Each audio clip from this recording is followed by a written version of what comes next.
Look up at the night sky. Each star is a sun, a potential home for worlds we have yet to discover.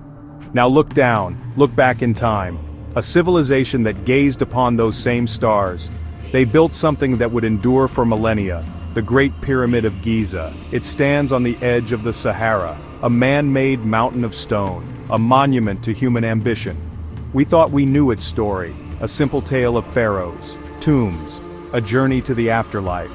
But what if that story is only the beginning? What if everything we thought we knew was wrong? The pyramid is a question mark, etched into the surface of our planet. For centuries we approached it with assumptions. We projected our ideas of life, death, power, onto its silent sloping faces.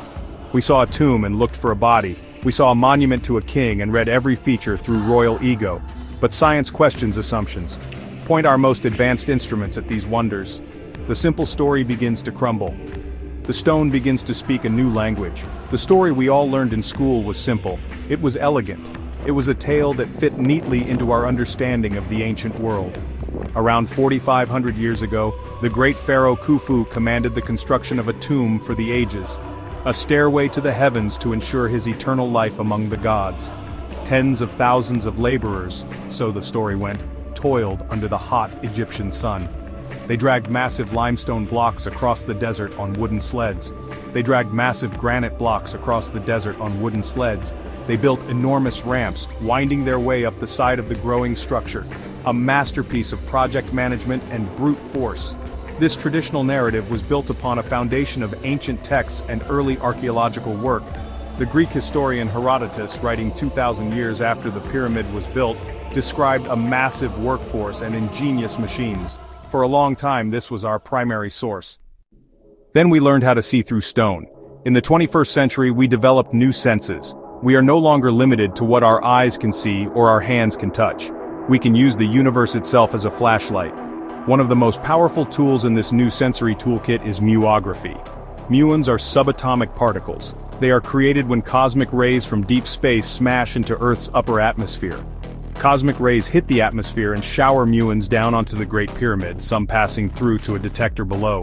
They rain down upon us constantly, passing through almost everything, buildings, mountains, pyramids. By placing highly sensitive detectors inside and around the pyramid, scientists can track the paths of these muons. Think of it like an X-ray, but on a cosmic scale. Where the stone is dense, fewer muons get through. Where there is an empty space, a hidden chamber, a corridor, a void, more muons will pass through unimpeded. It's a way of creating a shadow map of the pyramid's interior, a non-invasive, ghostly blueprint of its hidden architecture. This isn't science fiction. This is the Scan Pyramids Project, an international team of scientists from Egypt, France, Canada, Japan.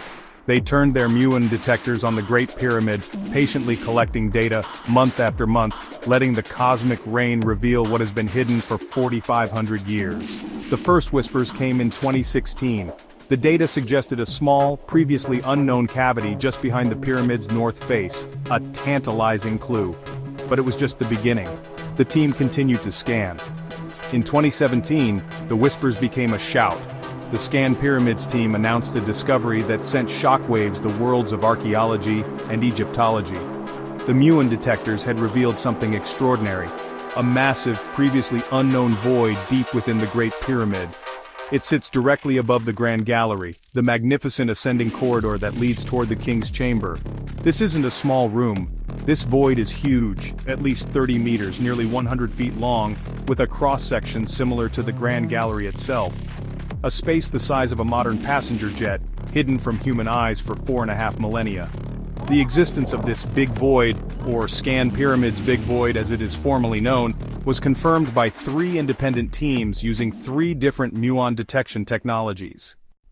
The mysteries are not just structural, they are also physical at a level the ancient Egyptians couldn't have known about but may have inadvertently engineered. Recent studies in theoretical physics have modeled how the Great Pyramid interacts with electromagnetic waves. What they found is astonishing. The pyramid, due to its precise shape and the materials it's made from, acts as a natural resonator. It can concentrate electromagnetic energy, radio waves light, into its internal chambers, especially into the areas of the so-called King's Chamber, Queen's Chamber, and a region below its base. Imagine the pyramid as a giant lens, but not for light you can see. It's a lens for other forms of energy. The simulations show that if you were to send radio waves of a specific wavelength at the pyramid, it wouldn't just reflect them, it would gather them. For centuries, the story of the pyramid builders was one of slavery and oppression. Herodotus wrote of 100,000 men toiling in misery. This image, popularized by Hollywood epics, has been burned into our collective imagination. But recent archaeological discoveries have painted a very different and far more human picture. Near the pyramids, archaeologists have excavated a lost city. It's not a slave camp, it's a thriving town, home to the workers who built the great monuments. The evidence from this town is remarkable. Archaeologists found bakeries capable of producing thousands of loaves of bread every day. They found the remains of massive quantities of cattle bones, sheep bones, goat bones. This was not the food of slaves, this was the diet of a valued, skilled workforce. They found dormitories where the laborers slept, and the tombs of the workers themselves. These tombs were modest but respectful, located in the shadow of the very pyramids they helped build, an honor that would never have been granted to slaves. They were organized into crews, drunkards of Menkaure, friends of Khufu. This suggests a sense of camaraderie, team spirit, and pride in their work. The construction of the pyramids was not an act of oppression but a massive public works project that unified the country. Another major puzzle has always been transportation. How did they move multi-ton blocks of granite from quarries over 500 miles away in Aswan? How did they get the millions of limestone blocks from Tura, across the river, to the Giza Plateau? The traditional image of men dragging sleds across the sand seems heroic but also incredibly inefficient. But what if they didn't have to drag them very far across the sand at all? Recent geological and archaeological evidence suggests a startling possibility. A lost branch of the Nile River once flowed right to the base of the Giza Plateau. Geologists have analyzed pollen and sediment cores drilled from the Giza floodplain. What they found was evidence of a once permanent waterway, an arm of the Nile that has long since dried up and vanished beneath the sands and the sprawl of modern Cairo. They have even named it the Khufu branch. This waterway would have reached its peak water level during the reigns of Khufu Khafre Menkaure.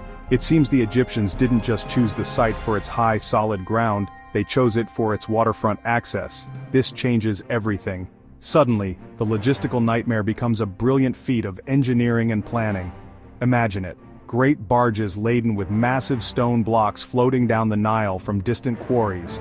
They sail right up to a specially constructed harbor complex at the edge of the plateau. From there, the blocks would only need to be moved a relatively short distance up to the construction site. An ancient papyrus scroll, the Diary of Merer, discovered in 2013, confirms this picture. So where does this leave us? We stand in the light of today, September 20th, 2025, and look back at the Great Pyramid. It is no longer a simple tomb with a simple story, it is a multi-layered enigma, a structure that may contain vast hidden chambers, a machine that resonates with the invisible energies of the cosmos, a monument built not by slaves but by a proud and skilled nation of citizens, a waterfront marvel connected to the lifeblood of the Nile. Every new discovery seems to peel back a layer, only to reveal deeper and more profound questions underneath. The story of the pyramids is not over, in fact it feels as if it has just begun. We are living in a golden age of discovery where technology is allowing us to ask questions our ancestors couldn't have even conceived of. We can scan for hidden rooms without moving a single stone. We can reconstruct ancient landscapes from microscopic grains of pollen. We can read the personal diaries of the boatmen who delivered the materials. We are gathering clues at an unprecedented rate, from the subatomic to the geological.